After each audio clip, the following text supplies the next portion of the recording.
Bonjour à vous, une vidéo pour parler du cas Jade Allègre qui fait un peu de bruit dans les médias qui s'intéressent à la santé alternative, à la médecine. Alors, beaucoup de controverses en ce moment dans le milieu médical, enfin depuis 3 ans, on va dire, où il y a beaucoup de médecins, de personnes qui portent le titre de médecin qui se font apostropher médiatiquement et qui se font rappeler par la patrouille des différents ordres qui peuvent entourer le cadre de la médecine. Donc voilà, en se faisant rappeler à l'ordre pour leurs paroles, pour leurs actes, pour leurs prescriptions, pour leurs recommandations, pour leur refus d'obtempérer, pour, par exemple, s'administrer ou administrer à d'autres des traitements en phase expérimentale. Bref, il y a du remous dans la médecine. Alors on va essayer de voir en quoi le cas de Jade Allègre est un peu symbolique et symptomatique de quelque chose qui est assez large et qui raconte beaucoup de notre façon de voir le soin. Alors, déjà, il y a pour faire simple, alors je précise, je ne connais pas Jade Allègre, je ne l'ai pas eu en échange, donc je n'ai que des infos médiatiques par personne interposée. Donc, il est possible qu'il y ait on va dire des détails qui ne soient pas ajustés, mais j'ai essayé voilà, d'avoir des détails un peu fins. Néanmoins, pour pas dire de conneries, tout simplement. Donc, le mardi 19 décembre, Jade Allègre a été convoquée par la préfecture de police de Paris via la brigade de répression de la délinquance contre la personne. Et on l'accuse d'exercice illégal de la médecine, d'usurpation du titre de médecin et de faux et usage de faux, notamment pour son titre de médecin. Alors pour faire simple, elle est, pour entendre, oui, elle est médecin, elle n'est pas médecin, elle a un diplôme d'état de docteur en médecine, obtenu à la faculté de médecine de Paris 13, à Vicenne-Bobigny, et une qualification de médecine générale obtenue en 2013, ainsi qu'un diplôme de médecine d'urgence. À côté de ça, un diplôme d'anthropologie médicale. Donc elle a des diplômes, mais en fait, ce qui fait qu'elle pourrait avoir une usurpation du titre de médecin, c'est pas qu'elle n'a pas de diplôme de docteur en médecine, c'est simplement parce que c'est ubuesque, et que lorsqu'on a son doctorat en médecine, eh bien, il faut s'inscrire à l'ordre, il faut payer pour utiliser le titre de médecin. Eh bien oui, c'est comme ça, il faut payer. Alors juste un petit calcul assez simple, là, vous avez plusieurs dizaines de milliers de médecins, toutes professions confondues. Je n'ai pas le chiffre en tête, mais plusieurs dizaines de milliers, et c'est plus de 100 balles de cotisation par an. Donc la question qui peut venir, légitimement, c'est où va le pognon, toujours pareil, donc qu'est-ce qu'on fait de cet argent? Et donc qui est un peu rançonné, donc une fois que vous avez votre titre de doctorant, pour exercer, vous devez payer, être inscrit à l'ordre et pratiquer. Et pouvoir vous faire rappeler à l'ordre au cas échéant. Et donc, ce qui permet de payer des procès pour des médecins qui ne voudraient pas respecter la parole, ou on rappelle, des médecins fondés sous le régime de Vichy, néanmoins. Donc, c'est ça qu'on reproche en fait à Jade Allègre, d'usurper son titre de médecin de faux, usage de faux, c'est simplement qu'elle n'a pas payé sa cotisation à l'ordre des médecins.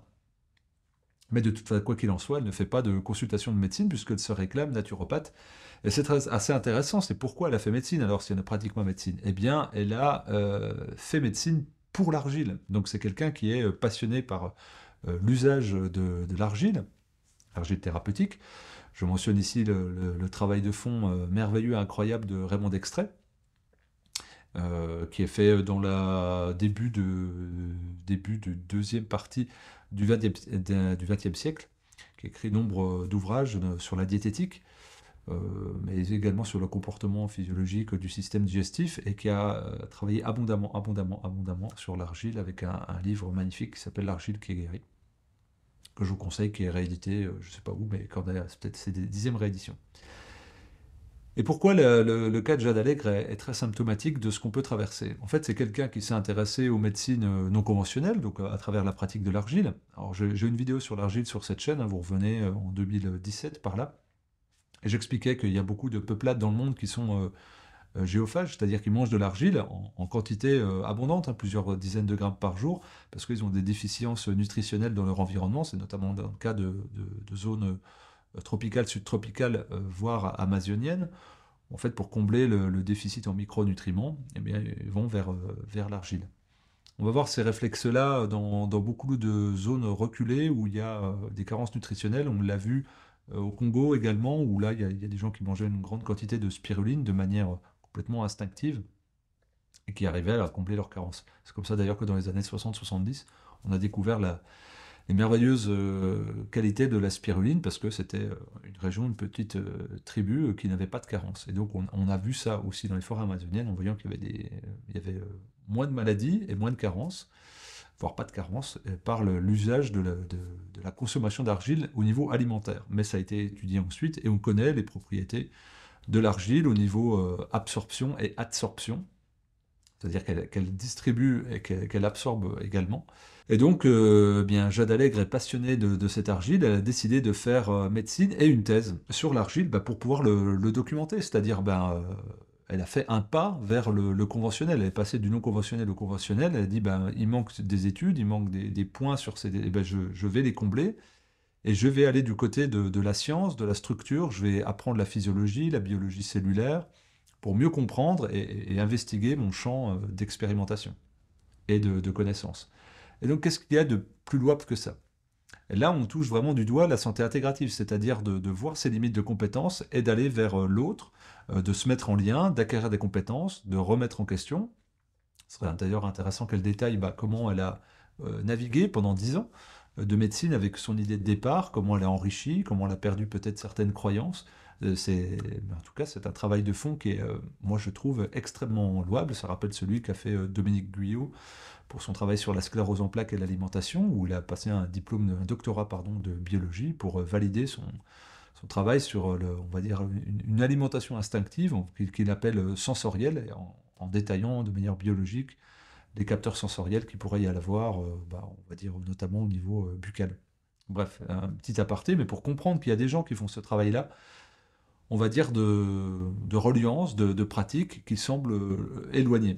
Et au final, je pense que c'est ça qui est sanctionné, et bien au-delà de son utilisation, de son usurpation de titre de médecin, le docteur Jade Allègre, alors qu'elle ne pratique pas la médecine, mais elle a quand même un doctorat, ce qui fait qu'à mon avis, ça va accoucher de rien, mais le fait qu'on initie, on va dire, une attaque contre Jade Allègre, en fait, c'est beaucoup plus large que Jade Allègre, c'est les gens qui tentent de réfléchir au-delà de leur cercle premier, qu'ils soient médecins ou non médecins, peu importe. Et elle utilise plus volontiers son terme de naturopathe, donc ça serait une façon de la discréditer, mais de discréditer la naturopathie, de discréditer l'argile, bref, tout ce qui n'est pas dans un cadre conventionnel, tout ce qui sort de la doxa scientiste, parce que là on n'est plus dans la science, on ne juge pas sur le fond, on juge sur la forme.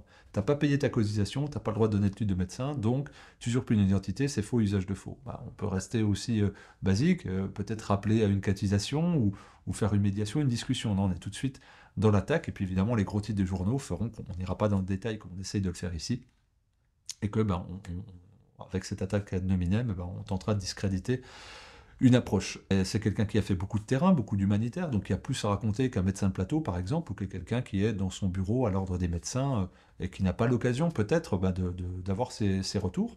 Chacun a ses dispositions, aime faire ce qu'il veut, mais peut-être que plutôt que d'attaquer, eh bien, on revient sur une médiation. Pour info, c'est pas l'ordre des médecins qui l'attaque, c'est un groupe à part, donc il est probable que d'ailleurs l'ordre ne soit même pas saisi. C'est pour dire quand même que l'objet de tout cela, c'est d'avoir droit à la différence, en fait. Le droit de pratiquer dans un cercle conventionnel ou non conventionnel, et de cohabiter, en fait. Mais là, il faudrait que la médecine soit uniforme, que les médecins soient uniformes, soit dans le même habit, dans le même moule, dans la même formation, des algorithmes, et puis qu'on ne prescrive plus selon le terrain, mais selon un nom de pathologie, directement dans le logiciel. D'ailleurs, les médecins reçoivent de plus en plus de mails leur demandant de prescrire telle ou telle chose. On a l'impression que c'est presque les labos qui leur écrivent. Donc, il y a une vraie attaque vers cette pluralité. Mais en fait, c'est ça. Si vous observez ceux qui parlent de paix aujourd'hui sont vus comme des perturbateurs. Les gens qui perturbent vraiment, voire qui mettent des coups de couteau, on trouve des excuses. Oui, mais c'est pas facile, la vie est pas facile. Ceux qui sont agressifs au niveau verbal, oui, mais personne n'est parfait. On a le droit d'avoir des mots. Quand quelqu'un il dit j'ai très envie de les emmerder, il est humain quand même. Mais par contre, derrière, il y a certaines personnes qui n'ont pas le droit à la moindre faute au niveau de leur virgule. Et donc, eh bien là, si vous parlez de paix, si vous parlez de conciliation, si vous parlez de médiation, si vous parlez d'intégration, de pensée complexe, de reliance des pratiques, vous allez vous faire taper dessus. Puisque c'est le dualisme, la pensée binaire, dans un monde qui vous voudrait non binaire, et donc qui devient très compliqué à faire ce travail de fond-là. Donc, que faire pour Jade Allègre? Bah, les pétitions, c'est très bien que ça sert à rien. En fait, c'est très simple. Là, il va y avoir des repas de famille. Ben, vous dites, tiens, quelqu'un qui a eu son doctorat en médecine, qui a un diplôme de médecine d'urgence, qui a un diplôme universitaire d'anthropologie médicale, elle ne pratique pas la médecine, elle ne fait pas de consultation, elle ne fait pas de payer de consultation. Est-ce que ça vaut le coup de l'attaquer? Est-ce que, par exemple, il y a des gens qui ont dit il faut injecter à des enfants en bas âge des traitements génétiques en phase expérimentale pour quelque chose qui ne protège ni pas de la transmission? Peut-être ce serait ces gens-là qu'il faudrait convoquer. Et ça, c'est pas de la science. Ça, c'est de la croyance, voire de la promotion. Et peut-être que ces gens-là, si vous allez sur eurofordocs.com, donc voir les conflits d'intérêts chiffrés, de dire tiens, cette personne touche 120 000 euros d'un laboratoire, je sais pas où, à hasard, Gilead, et ben, elle fait partie elle préside un conseil scientifique pour les Français, elle fait la promotion du traitement du laboratoire pour qu'elle touche de l'argent, et plutôt que de la sanctionner, on lui donne la Légion d'honneur, je dis bah, c'est plutôt cette femme-là, bonjour Karine Lacombe, qu'on devrait convoquer, fustiger dans les médias, plutôt que Jade Allègre, qui fait son travail tranquille dans son coin avec l'argile. Il me semble peut-être qu'on se trompe de cible, et donc bah, questionner dans les conversations, et voyez ce que ça suscite. Il n'y a pas besoin de militer plus que ça, de rappeler le bon sens. Je rappelle aussi que ce travail sur l'argile, je l'ai entrepris dans ce livre, Guide familial des remèdes naturels, que j'ai publié au mois de mai. Et le premier remède, eh bien, c'est l'argile. Enfin, le tout premier, c'est pas vrai. C'est l'hygiène globale. Le tout premier, c'est l'argile. Parce que c'est la base, si vous voulez dire, humain, humus, la terre, et donc il y a une constitution très singulière de l'argile. Je ne vais pas faire un cours sur l'argile, j'invite à regarder le travail de fond de Jade Allègre, mais en fait c'est merveilleux, sauf que l'argile c'est abondant, presque illimité, une ressource naturelle qu'on trouve partout, dans tous les coins du monde, de la verte, de la jaune, de la rouge, de la blanche. Il y a différentes qualités, mais les qualités, on va dire, thérapeutiques, on les connaît. Sauf que ça coûte pas cher, ce n'est pas brevetable. Je dirais c'est presque le seul défaut de l'argile. Voilà pour cette vidéo. Je vous encourage eh bien, à la transmettre autour de vous pour informer, puis ben, à parler en famille de ces questions-là, de questionner, d'interroger. Tiens, c'est bizarre, hein, cette femme-là, on vient l'embêter alors qu'elle est tranquille dans son coin.